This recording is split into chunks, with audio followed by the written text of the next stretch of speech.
Hello fellow bookworms, it's Katie. So today I'm finally filming a video that I've promised all the way back in August. That was when I studied for my assignment for university, which was about fairy tales, specifically about the fairy tales of Hans Christian Andersen. But because of the nature of, fairy tale scholarship, fairy tale studies, I also had to read a little bit about the brothers Grimm. And I've made a discovery that shocked me quite a little bit. So much so that I've decided to come on here and talk about it to you, because I'm pretty sure that you will be quite as shocked as I still am. I took all of the information that I'm about to tell you out of this book, which is called Märchen, Märchenforschung und Märchendidaktik. It is kind of an educational, accumulation of different essays on fairy tales and fairy tales in school, how to teach fairy tales basically. I took it from this one person called Heinz Rollecke. He is one of the leading scholars in this field. I tried to find translations of his works. He published several books on this topic, but I wasn't able to. I try and find maybe some, English books about the Brothers Grimm that maybe mention this, but I'm not sure if I'm able to do that, but just check the info box below and then you'll know. For those of you who didn't know, there are in total 200 fairy tales of the Brothers Grimm. They were published in 2 volumes, one in 1812 and one in 1815, and they've been translated into almost every language in the world, which makes the Grimm's Fairy Tales collections one of the most successful. Now let's talk about what we think about fairy tales today, or what we think more specifically about the collection process of the fairy tales. We come to think of the Grimm's Fairy Tales as kind of an example of German folklore and German fairy tales. And that is very much due to the picture that Wilhelm and Jakob Grimm painted of themselves. Because we kind of come to think of them, walking the German countryside with pencil and paper and talking directly to peasants and taking their stories directly from the ancient German storytelling tradition. Now this image was underlined by a picture that was painted by the artist Louis Katzenstein in 1890, which is titled Die Brüder Grimm bei der Märchenfrau, which translates to the Brothers Grimm with the fairy tale woman. Now this picture shows us the Brothers Grimm eagerly listen to an old woman who seems like a peasant woman sitting in a meager parlor. And also there was the foreword of the fairy tale books, or of the fairy tale collections, in which the Brothers Grimm assured the real German sources, made a point in stating that they took the tales true and faithful to the words of their sources. They claimed that they did not edit, change or rewrite any of the tales. Now let's talk about what really happened, because that's a pretty strong statement that they made there. And needless to say, it's not entirely true. In fact, 63 out of the 200 fairy tales were collected from other collections, ranging from the 15th all the way to the 18th century.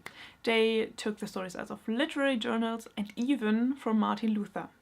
Not Martin Luther King, the civil rights movement icon, but Martin Luther, the guy who nailed his thesis on a church door. But the Brothers Grimm never actually acknowledged other fairy tale collections, even though they worked on one of them themselves. They wanted to create the false impression that their collection was the first of its kind.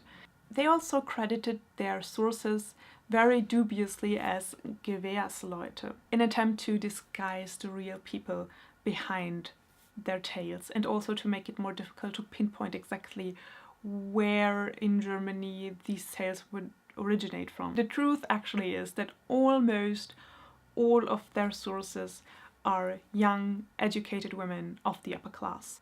They came from their circle of friends or were family acquaintances, and all of them spoke French, were aware of French fairy tales and the French narrative tradition. While the Brothers Grimm were aware of these correlations, they never actually acknowledged it, instead reassuring the real German or real Hessian heritage. At this point, I'd also like to say that Hesse or Hessen as it is called in German, is a very small part of Germany, so the claim of real German tales is pretty much insubstantial in itself. As to the fairy tale woman from the picture, this person actually really existed, but she also was from the upper class and not a poor peasant as shown in the picture, and she also was from France. She originated in France. So it turns out that actually half of the fairy tales are influenced by the French fairy tale tradition due to this correlation of the sources with France and, you know, French and French fairy tales, which makes the claim of the Brothers Grimm of real German fairy tales unsustainable. Now let's talk a little bit about the editing of the tales, because even though the Brothers Grimm didn't admit to it, it did actually happen and it is very traceable, because they edited continuously from edition to edition. When they started collecting their fairy tales, there actually was no genre, so there were also no generic markings. So the Brothers Grimm didn't really know what they were looking for. They had kind of a model, but that was very polished by the author. So they had a little bit of a false ideal of what they would find when they started looking.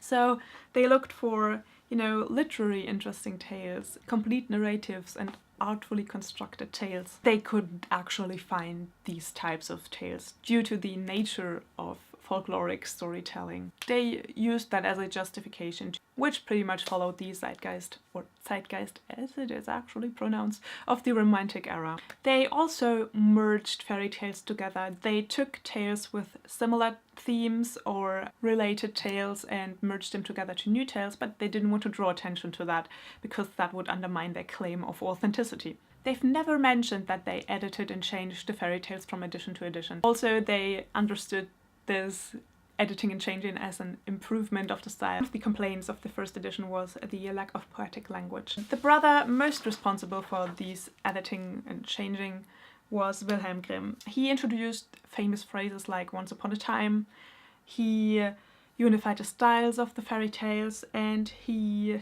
you know, introduced the Christian values and ideologies to the tales, since that, you know, was kind of the notion at the time. And he also desexualized the tales, making them more suitable for children, which was, you know, at least in his mind, the place of the fairy tales. With all the editing efforts, Wilhelm Grimm and Jakob Grimm also really kind of invented the genre of fairy tale as we know it today, or more like they actually invented the genre of Grimm. Because not all, as I just said, not all of their tales are actually real German, or yeah, I wouldn't even go so far and call them, you know, folklore. What I want you to take away from this video is that you maybe, if the next time you look at, you know, fairy tales and Grimm's fairy tales, maybe you just look at them more critically and maybe keep in mind that they were very much influenced by, you know, French fairy tale tradition, and they were continuously edited and changed, and that they are not, that you cannot really call them authentic German folklore. Alright you guys, I hope you enjoyed this video. Please give it a thumbs up if you did, and let me know if you want to hear me tell you more about German folklore. Let me know what interests you or questions that you have about this, and maybe I can answer them.